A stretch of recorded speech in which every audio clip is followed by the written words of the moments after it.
सुधर जाओ, सुन लो मेरी बात। कुछ न कुछ तो गड़बड़ जरूर है। बिल्ला मंगरू के बच्चों से परेशान हो गया था। मंगरू का एक अंडा लुढ़कते हुए चूहे के पास आ जाता है। मौसम तो ऐसा लग रहा है दिल गार्डन गार्डन हो रहा है। ये देख चूहा चादर डाल के अंडे को गर्म कर देता है। मैं गाली नहीं दे सकता। नहीं, गाली नहीं देना। तभी ये खुराफाती मगर जन्म लेते ही आतंक मचाने लगता है। सिस्टम पार देंगे। भूखा नंगा बिल्ला अपने मालकिन से एक मछली मांगता है, लो भैया, रेडिएटर आ रहा नो। पर मगर तो एक ही झटके में इसे लपेट लेता है। साला ये मगर जितना भी खाए ये भूखा ही रहता था। अरे रुक जा के नागमणि लेके जाएगा। तभी ये घर का सिल तोड़कर बाहर निकल जाता है, पर यहाँ भी इसका खाना बंद नहीं होता है। तभी मगरू अपने लौंडे को खोजते हुए बिल्ले के घर आ जाता है। बेचारा बिल्ला एक पनौती से परेशान ही था कि तभी 3-4 इसके और भाई बहन आ जाते हैं। पहली फुर्सत में निकल। ये देख बिल्ले की फटी पड़ी।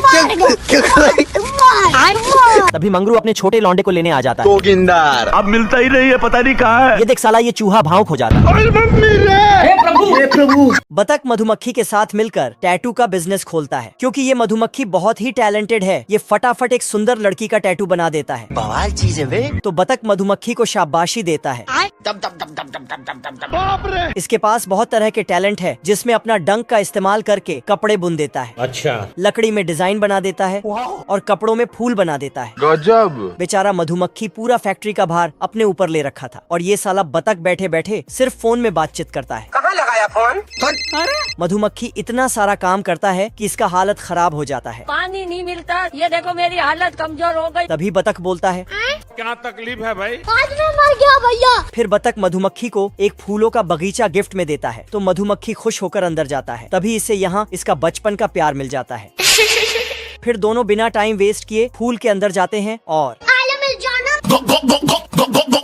साला उसके बाद तो मधुमक्खी को खूब ताकत आ जाता है और हर जगह दिल पे दिल बनाया जाता है। भविष्य में सब कुछ उल्टा हो जाएगा। लोग बंदरों को नहीं, बंदर लोगों को भुगड़े खिलाएंगे। लो भैया। भविष्य में गरीबी के कारण ट्रेन कुछ ऐसे चलेगी, गाड़ियों से तेज लोग पैदल चलेंगे। भविष्य में मछलियाँ भी ड्राइविंग करेंगी। जय हिंद दोस्तों। भविष्य में मशीनें लोगों को बर्बाद कर देंगी।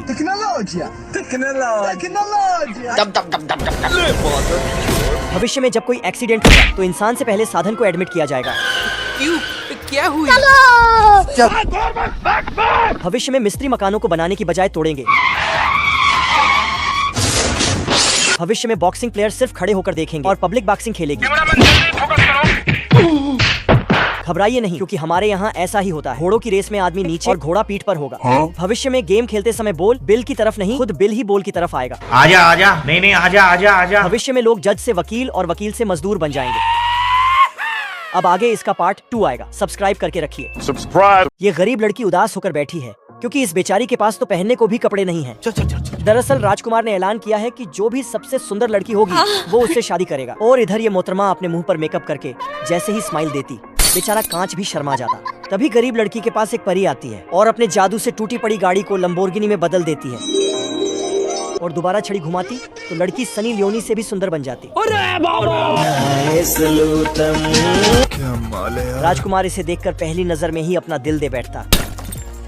अचानक एक डायन लड़की को किडनैप करके ले जाती।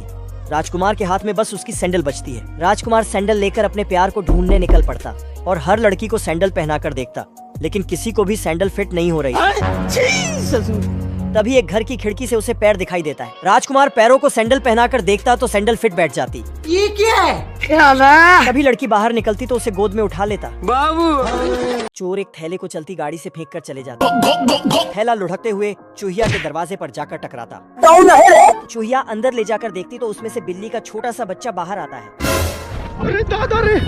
चूहिया इसे गोद में उठाकर पालने में सुलाती है तो बिल्ला बड़े आराम से अब मैं सो रहा हूँ। ये देखकर चूहिया को अपने बच्चों की याद आ जाती और चूहे से इसे अपने पास रखने की जिद करती। ना। ये सुनकर चूहिया दुखी होकर रोने लगी। चूहा बोलता है कि वह सुबह होते ही इसे वापस छोड़कर आएगा और वो उसे खाने के लिए चीज का टुकड़ा भी देते हैं, लेकिन बिल्ला बिना खाए ही वहाँ से चला जाता। फिर अगले दिन चूहा इसे एक घर के बाहर छोड़ देता और उससे अंतिम बार गले लगकर नम आँखों से घर आ जाता। घर की मालकिन क्यूट बच्चे को देखकर अपने साथ ले जाती। समय बीतता है, बिल्ला अब बड़ा हो गया। रोम रोम भाइयों।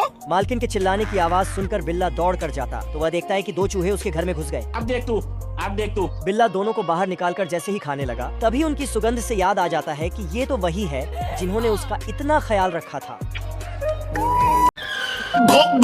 दरअसल रफ्तार सिंह जेल तोड़कर फरार हो जाता। मामे इसे पकड़ने के लिए पूरा रास्ता ब्लॉक कर देते, लेकिन रफ्तार पुलिस को चकमा देकर फरार हो जाता।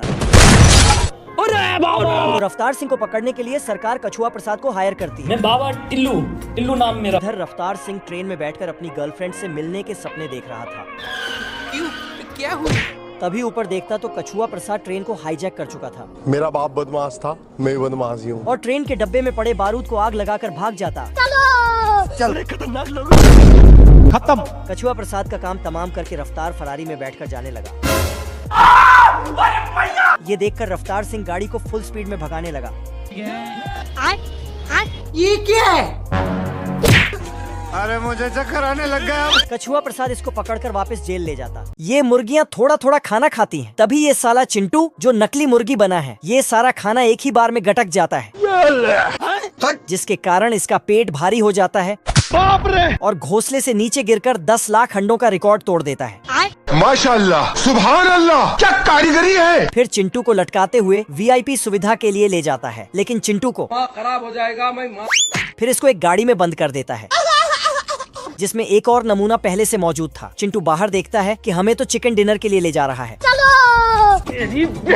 तो ये साला अपना चोंच का इस्तेमाल करके एक छेद बनाता और नमूने को भी साथ ले जाता है। फिर वापस मुर्गियां के फार्म में आके सबको पीछे का कड़वा सच बताता है। फिर नमूने से भी सच बुलवाता है। पानी नहीं मिलता। जिसके बाद पूरे मुर्गी टीम मिलके इस बॉस आंटी को गर्मा गर्म अंडे फेंक फेंक के मारती है। फिर साला चिंटू उस फार्म का मालिक बन जाता है और खूब पैसा कमाता है, पर मुर्गियों के लिए VIP सुविधा देता है। ये मधुमक्खी बहुत टैलेंटेड है। कपड़ा बुनाई के साथ साथ दूसरे तरह का टैटू भी बना देता है। गजब। दरअसल ये मधुमक्खी इस बतख को समाज सेवा करते हुए देखता है।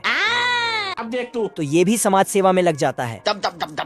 बाहर पड़े कचड़े को अपने डंक से उठाकर डस्टबिन में डाल देता है और बतख को एक सिगार लाके दे देता है। Thank you. फिर इन दोनों के बीच अच्छी दोस्ती हो जाती है। फिर बतख मैं बैठा हूँ किस्मत के भरोसे। मधुमक्खी को अपने घर ले आता है और शहद खिलाता है। मजा आया। तभी मधुमक्खी को एक खुला बटन दिखता है तो उसे सिलने लगता है और फिर दोनों साथ ही सो जाते हैं। लेकिन तभी तो उसके डंक में एक ढक्कन लगा देता है। अच्छा। सुबह होते ही बतख 10 रुपया में गुब्बारा बेचने निकलता है। सभी बच्चे फटाफट बतख से गुब्बारा खरीद लेता है। उसके बाद मधुमक्खी को गुब्बारा फोड़ने के लिए भेजता है। साला मधुमक्खी सबका गुब्बारा फोड़ देता है तो बच्चे फिर से बतख से गुब्बारा खरीद लेता है। तभी मधुमक्खी को सामने बॉलून डांस वाली दिखता है तो ये साला उसकी भी बॉलून फोड़ देता है और बोलता है, मैंने कुछ नहीं किया। कमल के फूल खिलते हैं तो उसमें से बच्चे निकलते हैं। बच्चे उठते ही कूद कूद कर नहाने लगते हैं, लेकिन एक नालायक बच्चा अभी भी सो रहा था। तभी कमल फूल इसको उठा के पटकूंगा। थोड़ा बाल वाल सेट करके नहाने जाता है, लेकिन पानी में पैर डालते ही बाप रे। तभी कमल फूल। सभी बच्चे मजे कर रहे थे और ये साला 2 बच्चे इस नालायक को बार बार पानी में डुबा रहा था तो बच्चा अपना पिछवाड़ा आगे कर देता है। तो ये बच्चे फिर बच्चे कछुए पे बैठ के पुंगी बजाते हुए आगे जाता है। कुछ बच्चे हंस को फूलों से सजाकर उस पे सवारी करते हैं। चलो उधर। पर ये बच्चा तो इधर 2-3 बच्चे मछली से स्टंट करते हैं। अरे खतरनाक लोग हैं। बच्चे पानी से बाहर जमीन पे आते हैं और मेंढक के साथ मिलकर खेल खेलते हैं। बाप रे। ये 3 बच्चे मकड़ी के जाल में फुदकते हैं और ये बच्चे मेंढक को घोड़ा बना के सवारी करता है। गजब।